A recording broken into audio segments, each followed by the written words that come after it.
Assalamualaikum warahmatullahi wabarakatuh. Perkenalkan, nama saya Umi Mahfudah, mahasiswa Tadris Bahasa Inggris NIM 230301844 kelas B, dan dua rekan saya, yaitu kakak saya sendiri yang bernama Rosidatul Ma'wa, kemudian adik saya yang bernama Diah Ayu Eka Saputri.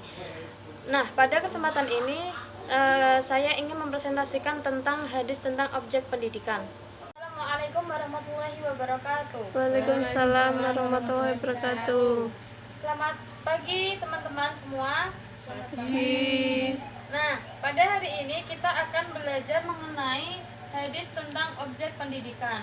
Nah, sebelumnya saya mau bertanya sama teman-teman semua, apakah teman-teman tahu apa sih itu hadis tentang objek pendidikan? Tidak tahu.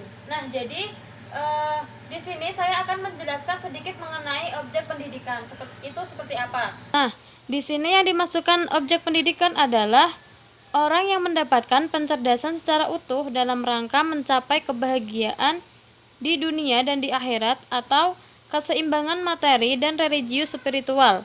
Seperti itu. Jadi objek pendidikan ini adalah manusia dalam kaitannya dengan spiritual pendidikan. Nah, fenomena tersebut terdapat di mana-mana, di dalam masyarakat, keluarga, dan sekolahan. Dan Islam juga mengajarkan kepada kita untuk wajib menuntut ilmu dari mulai pendidikan keluarga, kemudian di lingkungan, bahkan sekolahan. Baik, untuk jelasnya saya akan memberikan contoh seperti yang tertuang dalam surat At-Tahrim ayat 6.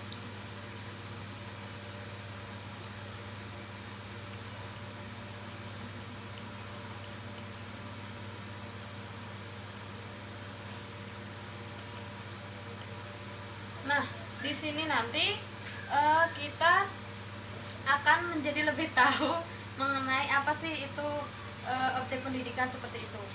Di dalam surat At-Tahrim ayat 6 yang berbunyi, ya ayyuhalladzina amanu qu anfusikum wa ahlikum naron wa quduhan nasu wal hijaratu 'alaiha malaikatu ghiladun syidadun la ya'sunallaha ma amarahum wa yaf'aluna ma yu'marun.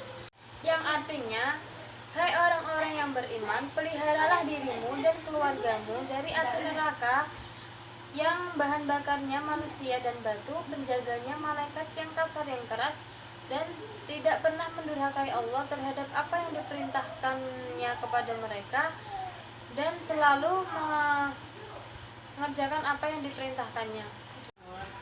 Menurut ayat ini, objek pendidikan yang utama adalah diri sendiri, kemudian setelah itu baru keluarga. Keluarga ini meliputi anak dan istri.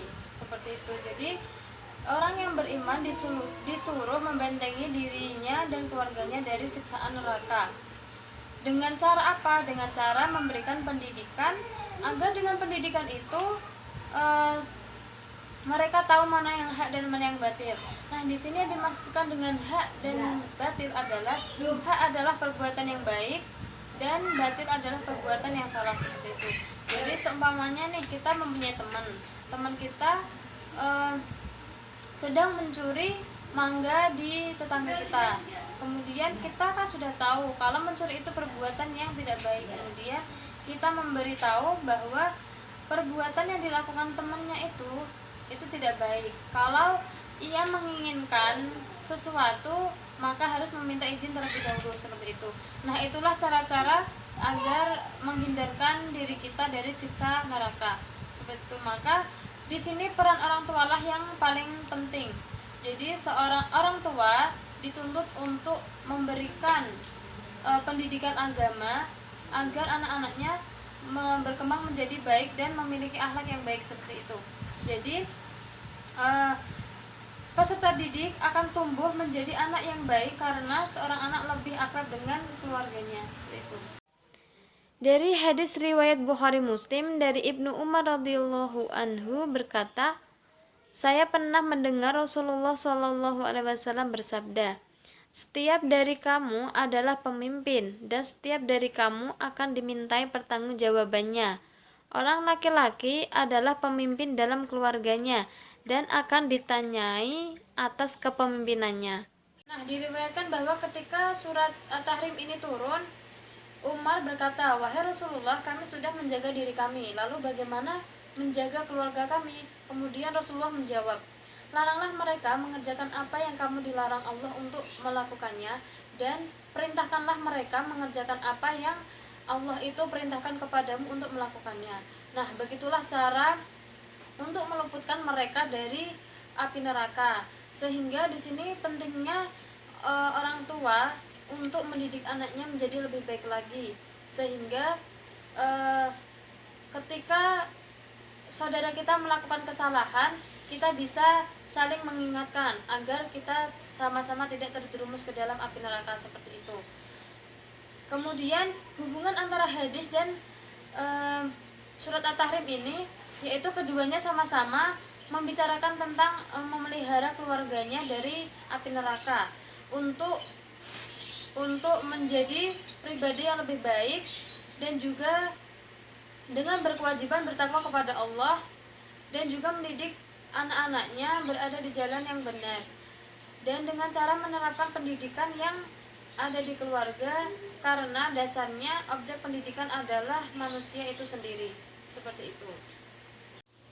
Di sini saya akan memberikan tanggapan tentang pemaparan materi yang telah Umi sampaikan.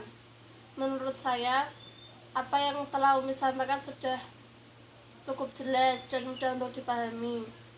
Tinggal ditingkatkan lagi agar lebih baik lagi.